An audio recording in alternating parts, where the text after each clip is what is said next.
साथियों, जय हिंद, नमस्कार। आज हम मौजूद है गांव पालड़ी में किसानों के बीच। यह जो अल्प वर्षा हुई, विगत 45 दिनों से जो बारिश नहीं हो रही हो, इसी फसल की तरह जो किसानों के चेहरे भी मुरझाए हुए हैं। आज जब मैं गांव में आया और यह हालत देखी तो मन किया कि क्यों ना इसके ऊपर भी मैं एक वीडियो बनाऊं। साथियों, आज इतने समय से बारिश नहीं हो रही है और लगातार किसानों के चेहरे मुरझाए जा रहे हैं।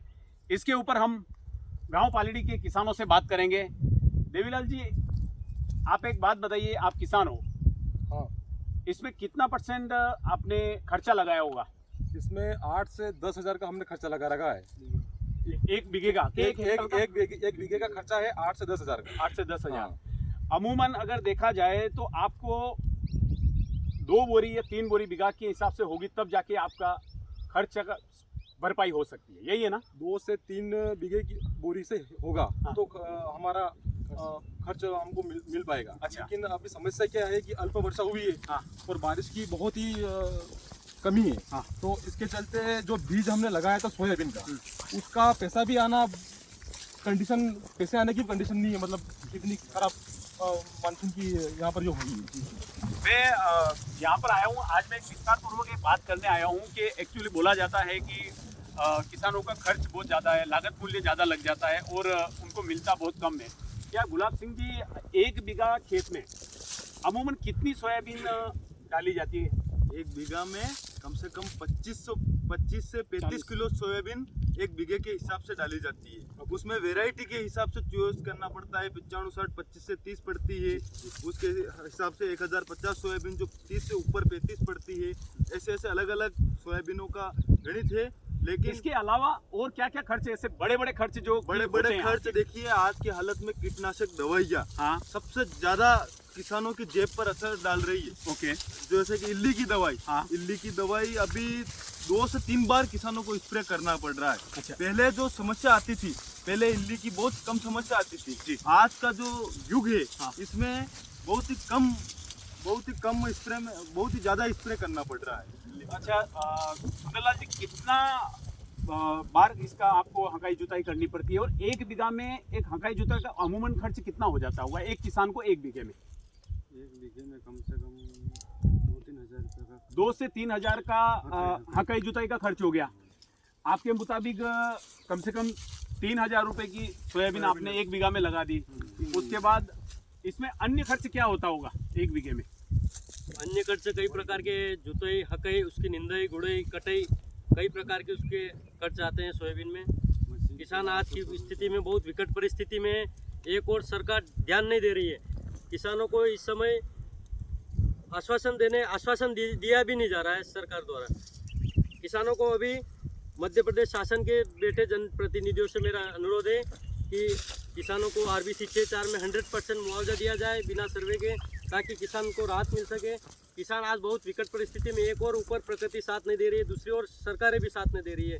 इस बार चुनावी साल है, कोई ध्यान नहीं दे रहा है, विपक्ष पक्ष कोई ध्यान नहीं दे रहा है। क्या आपने जो खर्चा लगाया इस अल्प वर्षा में, अशोक जी, इससे भरपाई हो सकती है? एक अनुमानित लगाया कि इस 1 बीघा में इस अल्प वर्षा में जो फसल चौपट हो चुकी है, कितना कुंटल या कितना किलो आपकी सोयाबीन, ये सोयाबीन आपकी कुछ भी नहीं है इसमें, तो ये बिल्कुल तबाह बर्बाद हो गई। काटने की जरूरत नहीं है। मैं देख पा रहा हूँ, आप सभी भी देखिए, ये हालत है। बिल्कुल फलियां दब चुकी है, अंदर एक दाना भी आपको नहीं मिल पाएगा। वास्तव में बात सही है। और ये मैं सारी चीज़ों का अगर आंकड़ा लगाए तो 8 से 10 हजार रुपये का खर्च अमूमन किसान का सोयाबीन में लगता है। दूसरी चीज़, जो एक लागत मूल्य है वो भी किसान को नहीं मिल रही है। 50 बोरी भी नहीं हो पा रही है। आपके कहने मुताबिक 80%, 90% ये नुकसान होगा। 80% नुकसान हो गया है किसानों को। अच्छा, तो आप क्या चाहते हैं आगे? क्या मैं तो ये चाहता हूँ कि मध्य प्रदेश के यशस्वी मुख्यमंत्री आदरणीय शिवराज सिंह चौहान से अपील करना चाहता हूँ कि इस क्षेत्र के वित्त मंत्री आदरणीय जगदीश देवड़ा जी से भी निवेदन करना चाहता हूँ कि किसानों के ऊपर जो ये इतना बड़ा अकाल पड़ा है, मैं इनसे कहना चाहता हूँ, वित्त मंत्री जी, आपके पास खजाने की चाबी है और इस वक्त अभी ज़रूरत है किसानों को उस चाबी से ताला खोलने की ज़रूरत है।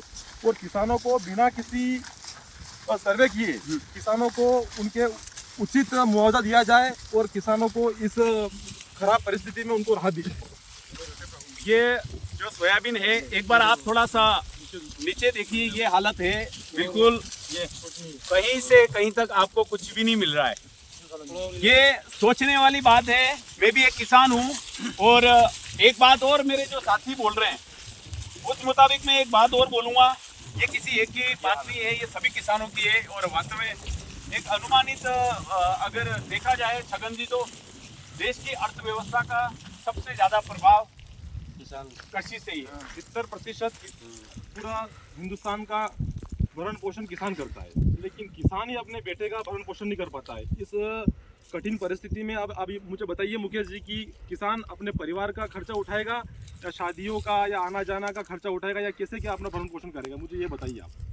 बहुत मुश्किल है क्योंकि आपको इसकी लागत मूल्य भी नहीं मिल रही है। किसान एक नहीं हो रहा है। अब तो इसको काटना भी मुश्किल है। सुंदरलाल जी, ये फसल तो चौपट होगी, क्या अगली फसल का जो इंतजार कर रहे हैं आप? कुछ भी नहीं, पानी पानी नहीं लंबी है, चली खेतों में पानी नहीं गई, एक 40 दिन से बारिश नहीं हुई है, अंदाजा लगा सकते हाँ, हैं आप। अगली फसल का तो बाद में बात कीजिएगा। यहाँ पर जो गर्मी का टाइम आएगा, पीने का पानी का भी संकट बहुत बड़ा गहराने वाला है यहाँ पर। ये तो आप तो ये खेतों की तो बात बाद में कीजिएगा, यहाँ पर पीने का पानी की बहुत बड़ी समस्या आने वाली है अगर इसी प्रकार रहेगा तो। मैं तो यहाँ के शासन प्रशासन से मांग करता हूँ, मैं तो खुद भाजपा का हूँ, लेकिन मैं यशस्वी मुख्यमंत्री जी को हाथ जोड़ के निवेदन करता हूँ कि किसानों की इस दुखद की स्थिति में उनका साथ दे। पटवारी हड़ताल कर रहा है, सहायक सचिव हड़ताल कर रहा है। मैं बोल रहा हूँ कि सभी वर्ग कर्मचारी वर्ग हड़ताल पर बैठे, लेकिन किसान कभी हड़ताल नहीं करता है। लेकिन किसान का इस भोलापन देखो, मैं एक ही मांग करता हूँ, किसान भोला है और इस भोलेपन का पूरा सरकार, चाहे कांग्रेस हो, चाहे भाजपा हो, चाहे अन्य समाजवादी आम आदमी कोई भी हो, इस भोलेपन का फायदा उठाता है। मैं किसानों से अपील करता हूँ कि अभी भी एक हो जाइए, किसी झंडे को पकड़ के मत चलिए। अच्छा, एक बात बताइए, आपके फसल बीमा भी होता है? हाँ, है ना? तो आपको इसका फसल बीमा मुआवजे के साथ साथ में फसल बीमा भी मिलना चाहिए। फसल बीमा तो वो क्या उनकी जो टाइम होता है उस टाइम पे दिया जाता है, लेकिन जो मुआवजा होता है वो मुआवजा किसानों को तुरंत दिया जाना चाहिए। ओके। हाँ एक बहुत बार एक बात सुनने में आती है हाँ कि किसान हमेशा अगर उसको अच्छी फसल हो जाती है तो उसका रेट अच्छे नहीं मिल पाते हैं। सोयाबीन 4 से 5 कुंटल की बिकेगी हो जाती है, तो जो 8,000 रुपए क्विंटल से मंडी में बिकती है जी, पता नहीं चलता है कि शासन प्रशासन क्या करता है, 8,000 से डायरेक्ट उसको 4,000 पे लाके खड़ी कर देती है।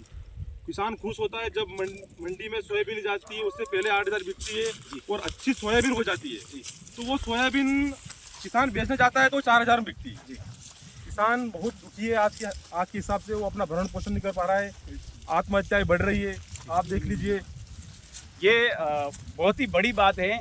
अभी विगत दिनों में हम देख रहे हैं कि हमारे मीडिया वाले और सारे लोग बहुत टीआरपी के चक्कर में किसी बड़ी सेलिब्रिटी को या ऐसी चीज़ लाके दिखाना शुरू कर देती है। टमाटर महंगा हुआ उसको दिखाना शुरू कर देते हैं। मैं सभी मीडिया कर्मी से और सभी समाजजनों से एक बात जरूर कहूँगा, कोई पक्ष की विपक्ष की बात नहीं है, किसी की भी बात नहीं है, बात है हमारे किसानों की, बात है हमारे अन्नदाता किसानों की, बात है इस देश की सबसे बड़ी अर्थव्यवस्था जिसके ऊपर टिकी हुई है उसकी।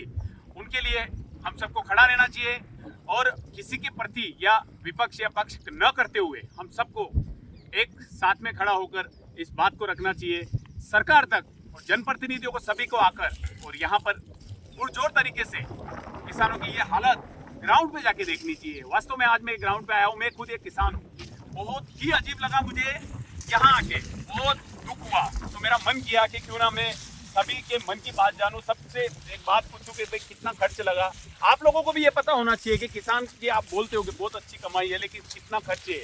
बच्चे इसी पे, किसान इसी पे निर्भर है, अपने बच्चों को पढ़ाना, शादियां करना, ऐसे अनगिनत ऐसे खर्च है जो कि किसान इसी पे निर्भर है। तो कभी इनके कुदरत इनका साथ नहीं देती है, तो कभी रेट जो कि भाव जो है बहुत ज़्यादा गिर जाते हैं, वो भाव साथ नहीं देते हैं। मैं सभी से, आप सभी समाजजनों से और सभी जनता से और सभी जनप्रतिनिधियों से, चाहे वो पक्ष हो या विपक्ष हो, ये बात मैं कभी नहीं करता हूँ।